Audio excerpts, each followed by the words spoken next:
Hello students, welcome to my YouTube channel tutorial classes by Garima Singh. आज हम लोग BCA first sem की mathematics 1 पढ़ रहे हैं और इसमें हम लोग की यूनिट 4 का लास्ट टॉपिक चल रहा है। तो लास्ट टॉपिक में हमें पढ़ना है, एक तो वालिस फार्मूला पढ़ना है, गामा फंक्शन क्या होता है पढ़ना है और रिडक्शन फार्मूले पढ़ने हैं। ठीक है, तो शुरू करते हैं वालिस फार्मूले से। शुरू करने से पहले अगर आपने चैनल को लाइक और सब्सक्राइब ना करा हो तो प्लीज़ कर दीजिएगा। और आइए शुरू करते हैं। देखिए, वालिस इंटीग्रल फार्मूला हमारा क्या होता है। अगर इंटीग्रेशन में लिमिट 0 to π/2, ये इम्पॉर्टेंट है, यही लिमिट होनी चाहिए 0 से π/2। और अगर 0 से π/2 नहीं लिमिट गिवन है और कहा गया है क्वेश्चन को वालिस फॉर्मूले से लगाने के लिए, तो हमें उस लिमिट को कन्वर्ट करना पड़ेगा 0 to π/2। इस चीज़ को ध्यान रखिएगा।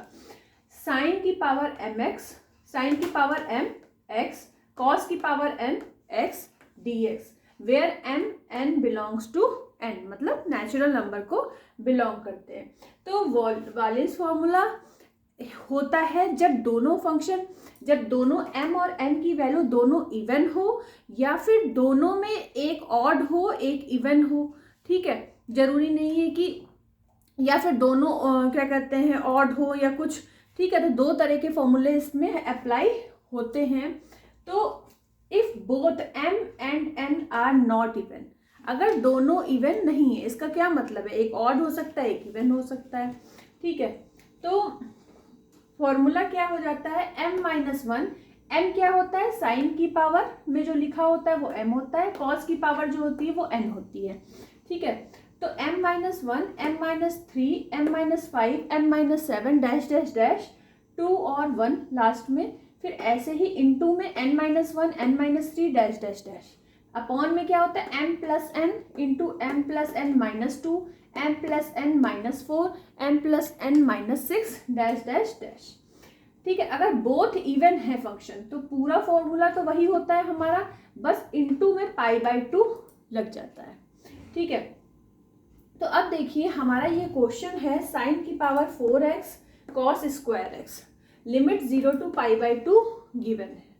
ठीक है, तो 0 to π/2 लिमिट गिवन है, m की वैल्यू 4 गिवन है, n की वैल्यू 2 गिवन है, दोनों ही इवन है, तो हम इवन वाला फॉर्मूला अप्लाई कर देंगे।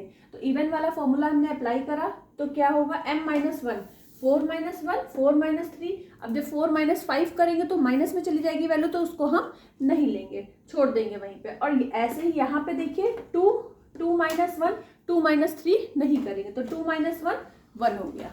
ठीक है, इंटू π/2 ये लिखा हुआ है, अपॉन में m प्लस n, 4 + 2 क्या होता है, 6 होता है, 6, फिर 6 - 2 4, 6 - 4 2, फिर 6 - 6 होगा तो वो नहीं लिखेंगे क्योंकि पूरा 0 हो जाएगा। ठीक है, इंटू 1। अब हमने क्या किया, इस पूरे को सॉल्व कर लिया, तो हमें मिल गया 3π/30, 6 × 4 × 4 5/32 वैल्यू आ गई। ठीक है, find the value of this 0 to π/2 cos³ x cos 2x। अब इसको अगर हमें वाली फॉर्मूले से करना है तो हमने क्या किया, cos 2x का फॉर्मूला होता है cos square x minus sine square x, ये हमने पुट कर दिया, फिर cos³ x का अंदर मल्टीप्लाई कर दिया तो बन गया cos की पावर 5x, इसको अलग कर लिया, और साइन स्क्वायर x cos³x। अब देखिए इसमें इस वाले में साइन की जो पावर है वो इवन है, कॉस की पावर ऑड है, तो इसमें आपका फर्स्ट वाला फॉर्मूला लग जाएगा। यहाँ पे भी देखिए कॉस की पावर ऑड है और साइन की पावर नहीं गिवन है। जब साइन नहीं है तो हम साइन की पावर 0 मान लेते हैं। ठीक है, तो अब हम इसको अलग अलग सॉल्व कर लेते हैं, फिर दोनों को माइनस कर लेंगे।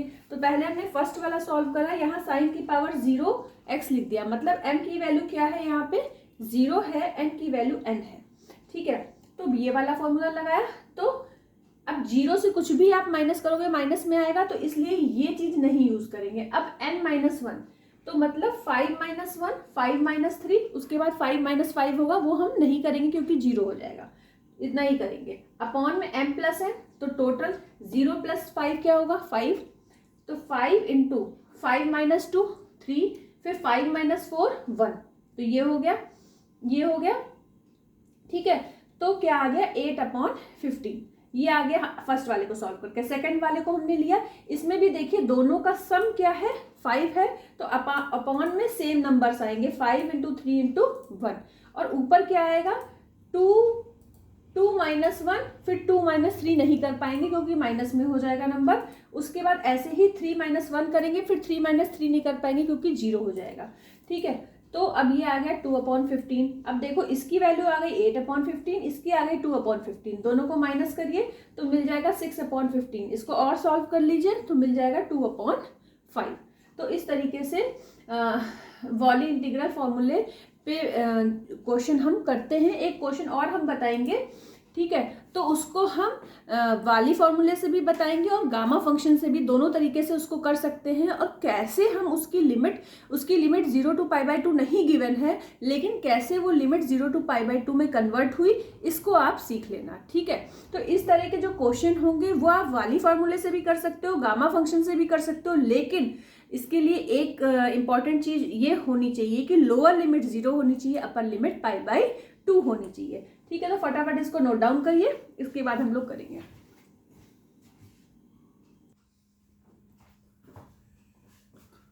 अब देखिए गामा फंक्शन हमारा क्या होता है, फॉर्मूला सेम 0 to π/2 लिमिट, और ये भी वही चीज लिखी है sin की पावर mx cos की पावर nx dx। ठीक है, तो इसका फॉर्मूला होता है गामा फंक्शन में, गामा ये जो साइन ऐसे बना हुआ है इस तरीके का साइन, ये इसको हम गामा बोलते हैं।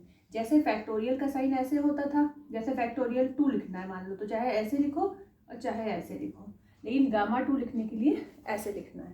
तो ये साइन किसका है, गामा फंक्शन का। ये किसका साइन है, फैक्टोरियल का। ठीक है, तो अब देखिए, तो ये फॉर्मूला हो गया gamma m+1/2 gamma into gamma n+1/2 upon 2 gamma m+n+2/2। ठीक है, अच्छा, और फॉर्मूले इससे रिलेटेड और फॉर्मूले देख लीजिए। गामा n+1 को हम लिख सकते हैं n गामा n, गामा 1 की वैल्यू 1 होती है, गामा 1/2 की वैल्यू √π होती है, और गामा n+1 को हम लिख सकते हैं फैक्टोरियल n। ठीक है, तो मान लीजिए अगर यहाँ गामा 3 लिखा है, तो गामा 3 को आप कैसे लिखोगे 2 + 1, और 2 + 1 मतलब n+1 की फॉर्म में आ गया, तो इसको आप क्या लिख सकते हो फैक्टोरियल 2। फैक्टोरियल 2 की वैल्यू क्या होती है 2 होती है।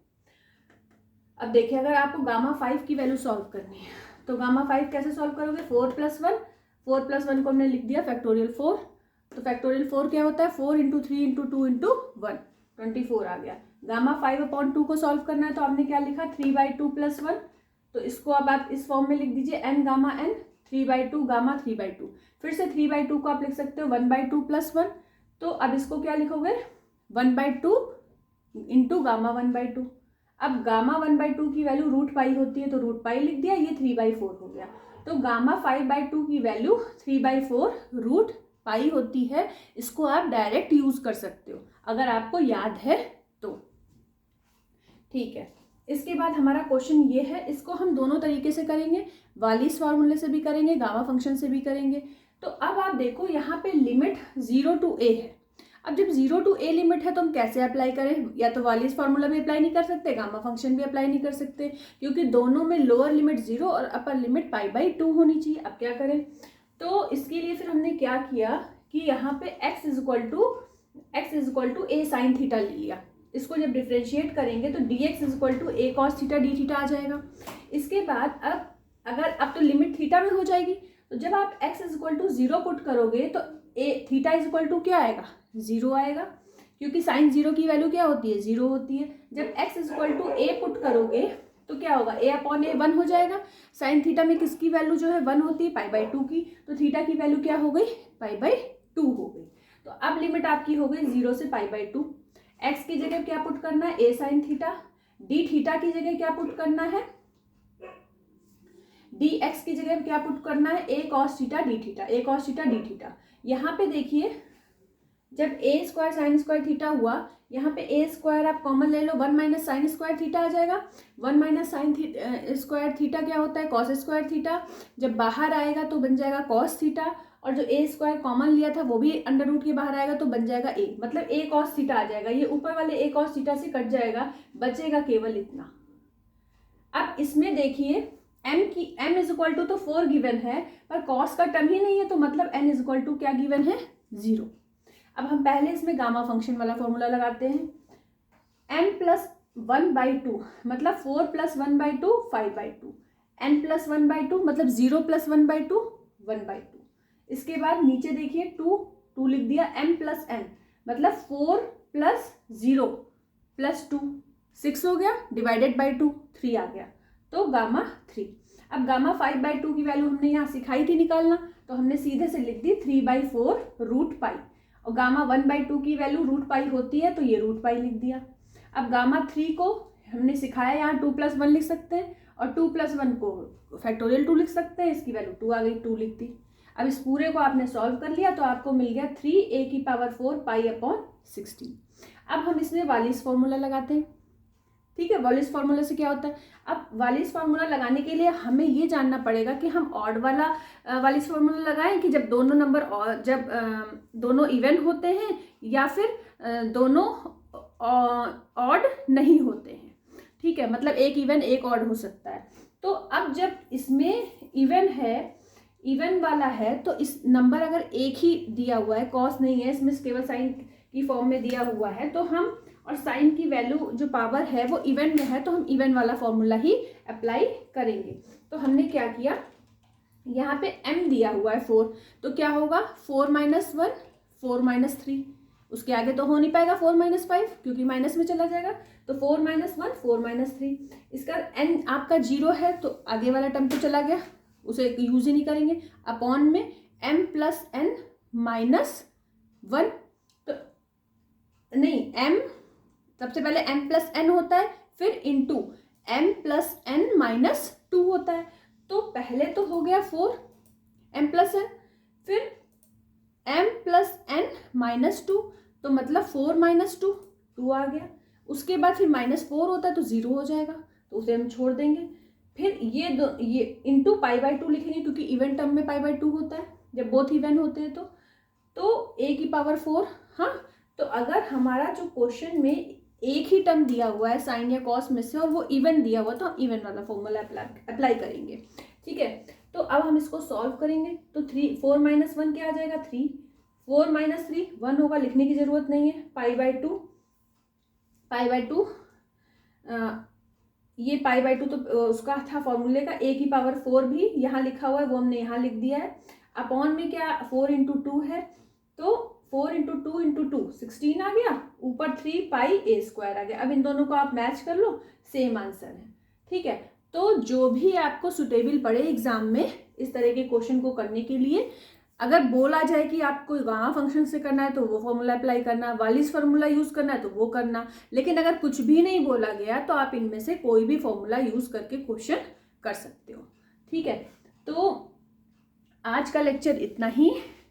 नेक्स्ट क्लास में हम लोग नेक्स्ट टॉपिक पढ़ेंगे, और इसी तरह पढ़ते रहिए। एग्ज़ाम आपके बहुत ही पास आ चुके हैं, और कोर्स जल्दी ही आपका फिनिश हो जाएगा। आज के लिए इतना ही। All the best to all of you. Thank you.